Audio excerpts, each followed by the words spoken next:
Қарапайым укроп ондаған таблетканың орнын басады десем сенесіз бе? Бұл туралы толығырақ білгіңіз келсе, видеоны соңына дейін көріңіз. Сондай-ақ бұл каналда сіздің денсаулығыңызға пайдалы барлық ақпараттар бар. Сондықтан бірден тіркеліп алыңыз. Аспаздар мен диетологтар үшін укроп пайдасы мен зияны зерттеу мен тәжірибе үшін тұрақты тақырып болып табылады.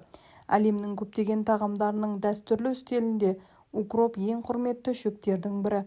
Бұл жасыл өнімнің ерекше артықшылықтары оның хош иісі мен дәмімен, сондай-ақ оны жақсы және тиімді құрал ретінде қолдануға мүмкіндік беретін көптеген заттармен белгілі. Укроп жасылдары каротинге, С витаминіне, фолий мен ниацинге бай. Укроп құрамында фосфор, калий, темір және кальций тұздары да бар. Адамдар үшін маңызды көптеген элементтер бар.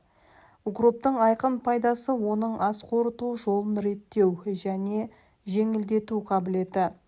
Ас қорыту бездерін ынталандыруға мүмкіндік береді, тәбетті жақсартады және ағзадағы метаболикалық процестерді қалыпқа келтіреді.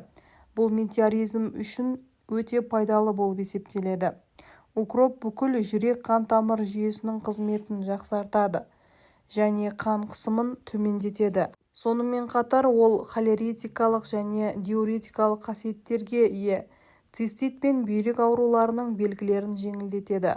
Сондай-ақ аскөк жасылдарын жеу ұйқысыздықтан арылуға көмектесетін және бас ауруларын азайтатыны белгілі. Оның жапырақтары мен тұқымдары никотин мен аскорбин қышқылына бай, үлкен пайда әкеледі. Оларда тиамин, рибофлавин, каротин және флавоноидтар көп, мысалы изораментин, кварцетин және кампрефол. Укроптың құрамында көмірсулар мен пектинді заттар бар. Сонымен қатар әртүрлі минералды тұздардың лайықты құрамы сәйкес. Бұл жасыл өсімдіктің барлық бөліктерінде эфир майлары бар. Иісі біршама зіре иісіне еске түсіреді. Укроп әртүрлі шайлар, инфузиялар мен дәрі-дәрмектердің негізгі табиғи ингредиенттерінің бірі болып табылатыны бекер емес. Укроп негізінде нәрестелерге арналған көптеген танымал препараттар бар. Соның арқасында нәрестелердің шектері қалыпқа келеді. Сондай-ақ укроптың қандай зияны бар, кімдерге оны тұтынуға болмайды. Укроптың зияны да орын алуы мүмкін, оны есте сақтаған жөн. Басқа эфир майларына анетол кіреді, оның асып кетуі жеткілікті қауіпті. Укроп аллергиямен ауыратындарға сақтықпен қолданылуы керек, өйткені оның құрамындағы эфир майлары әртүрлі аллергияны тудыруы мүмкін. Әр істе қашан тоқтау керектігін білу жақсы. Укроптың пайдасы мен зияны ондағы заттардың өнімі болуы мүмкін. Сондай-ақ укроп биологиялық белсенді және минералды заттардың көзі. Оның жапырақтары мен бұтағы ақуыздар, майлар, көмірсулар, дәрумендер, макро және микроэлементтер ерітілген сумен жабдықталған.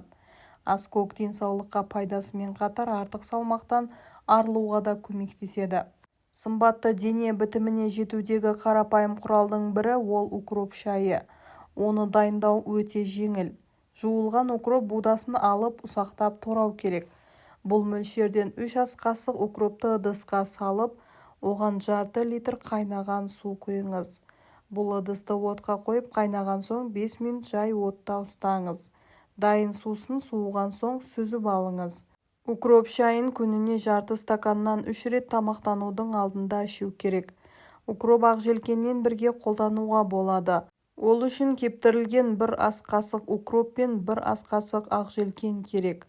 Оны шәйнекке салып қайнаған су құйыңыз.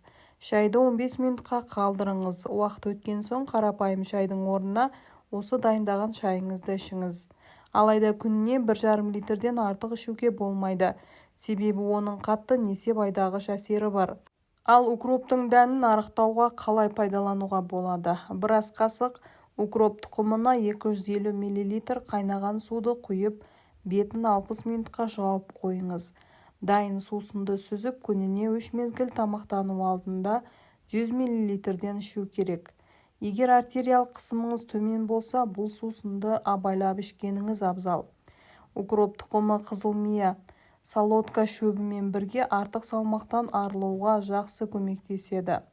Бұл екі ингредиентті балға немесе кептірілген түрін ұсақтап турау керек. Ол 1:4 пропорцияда болуы қажет. Оны ыдысқа салып, үстіне 750 мл су құйыңыз. Сұйықтық қайнаған соң жай отта 20 минут ұстаңыз. Қайнатпаны сүзілген және жылы күйінде күніне 3-4 рет тамақтанудан соң жарты стақаннан ішу керек. Бұл сусын қарныңыз тоқ секілді сезім тудырады. Айранда шектер мен иммунды жүйенің жұмысына пайдалы бифидо және лактобактериялар көп. Айран арықтауға көмектесетін керемет өнім. Ал аскөкпен бірге оның пайдалы қасиеті тек қана еселенеді. Арықтататын сусынға майлылық үлесі аз айранды таңдаңыз. Сусынды дайындау үшін укроп аз мөлшерін ұсақтап, айранға қосыңыз. Бұл сусынға қиярды да қосуға болады. Ол кезде 3 ингредиентті блендермен араластырыңыз. Бұл сусынды жеңіл тамақ берілетін күндері қолданған жақсы. Егер айран ішкенді ұнатпасаңыз, укроп сүзбемен бірге де жеуге болады. Сүзбе адам ағзасына қажетті ақуыздың көзі. Мұндай тағамды кешке таман жесеңіз, қарныңызды тоқ етіп ұстағандықтан ұйықтар алдында тамақ жегіңіз келмейді. Оны дайындау үшін таза укропты ұсақтап турап, сүзбеге қосыңыз. Қосымша ретінде оған көк жуа мен ақ желкенді де қосуға болады. Укроптың құрамы көптеген витаминдерге, микро және макроэлементтерге бай. Атап айтқанда бета-каротин, А дәрумені, В1 дәрумені, В2, В5, В6, В9 дәрумені, сондай-ақ С дәрумені, Е дәрумені, pp дәрумені, кальций, магний, натрий, калий, фосфор, темір, мырыш, мыс, марганецта табылады. Алайда сізде қан қысымы төмен болса, немесе бүйрек жеткіліксіздігі болса, укроптан мүлде бас тартқаныңыз абзал. Ал осы видео сізге пайдалы болса, жақындарыңызбен бөлісіп, каналға тіркеле кетіңіз.